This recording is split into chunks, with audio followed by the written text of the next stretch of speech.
Hello everyone, இந்த வீடியோவில் பார்த்தீங்கன்னா கைனமெட்டிக்ஸில் இருக்க ஷார்ட் ஆன்சர்ஸ் எல்லாத்தையும் நம்ம டீட்டெயிலாக பார்க்க போகிறோம். வாங்க ஒரு கொஸ்டினாக பார்க்கலாம். Write a short note on scalar product. இப்போ தான் நான் கொஞ்சம் மணி நேரத்துக்கு முன்னாடி எக்ஸாம்பிள் கொடுத்தேன் பார்த்தீங்களா? ஸ்கேலார் ப்ராடக்ட் இருந்தால் இப்போ ஸ்கேலார் ப்ராடக்ட்னா என்ன?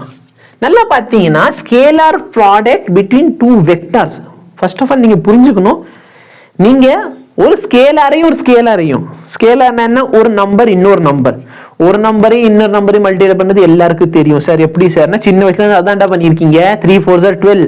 3ங்கிறது ஒரு நம்பர், 4ங்கிறது ஒரு நம்பர். கரெக்டா இல்லையா? ஆமா சார், இதெல்லாம் எனக்கு தெரியும். நல்லா பார்த்தோன்னா ஒரு ஸ்கேலாரா வெக்டாரால மல்டிப்ளை பண்ணா நம்மளுக்கு ஆன்சர் வெக்டாரா கிடைக்கும். ஸ்கேலார் இன்டூ வெக்டார் என்ன கிடைக்கும்? வெக்டார் கிடைக்கும். ஆனா இந்த வெக்டார் இன்டூ வெக்டார் இருக்கு பத்தியா, அங்கே 2 டைப்ஸ் இருக்கு. வெக்டாரையும் மல்டிப்ளை பண்றதுக்கு 2 வழிகள் இருக்கு. ஒன்னு வெக்டாரையும் லெட் மீ சே ஏங்கிறது ஒரு வெக்டார்,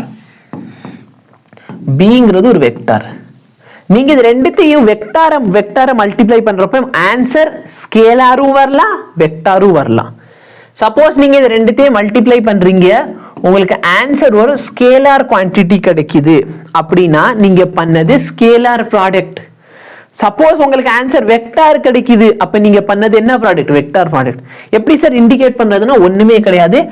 ஸ்கேலார் ப்ராடக்ட்னா ரெண்டுத்துக்கு நடுவில் டாட் இருக்கும், வெக்டார் ப்ராடக்ட்னா ரெண்டுத்துக்கு நடுவில் கிராஸ் இருக்கும். அதனால நீங்க ரொம்ப கவனமா இருக்கணும், சரிங்களா? 2 வெக்டாரை மல்டிப்ளை பண்றேன்னு சொல்லிட்டா நம்ம பொதுவாக என்ன பண்ணுவோம்? இவ்வளவு வயசுல இருந்து சின்ன வயசுல இருந்து இப்போ வரைக்கும் என்ன பண்ணுவோம்? டாட்னு போட்டு கதையை முடிச்சிருவோம். கரெக்டா இல்ல கிராஸ்னு போட்டு கதையை முடிப்போம். ஏன்னா மல்டிபிளிகேஷன் டாட்டும் போடல கிராஸும் போடலாம்னு சொல்லி கொடுத்துருப்பாங்க. ஆனா வெக்டார்ல மொட்டை அப்படி போடக்கூடாது. நீங்க டாட்னு போட்டீங்கன்னா அது ஸ்கேலார் ப்ராடக்ட் ஆயிரும், கிராஸ்னு போட்டீங்கன்னா அது வெக்டார் ப்ராடக்ட் ஆயிரும். ஓகேவா? அவங்க ஸ்கேலார் ப்ராடக்ட் கேட்கறேன், ஸ்கேலார் ப்ராடக்ட் இங்க எக்ஸ்பிளைன் பண்றேன். ஏ வெக்டாரையும் பி வெக்டாரையும் உங்களை மல்டிப்ளை பண்ண சொன்னா உங்களுக்கு என்ன கிடைக்கும்னா magnitude of A magnitude of B பக்கத்துல காஸ் தீட்டா.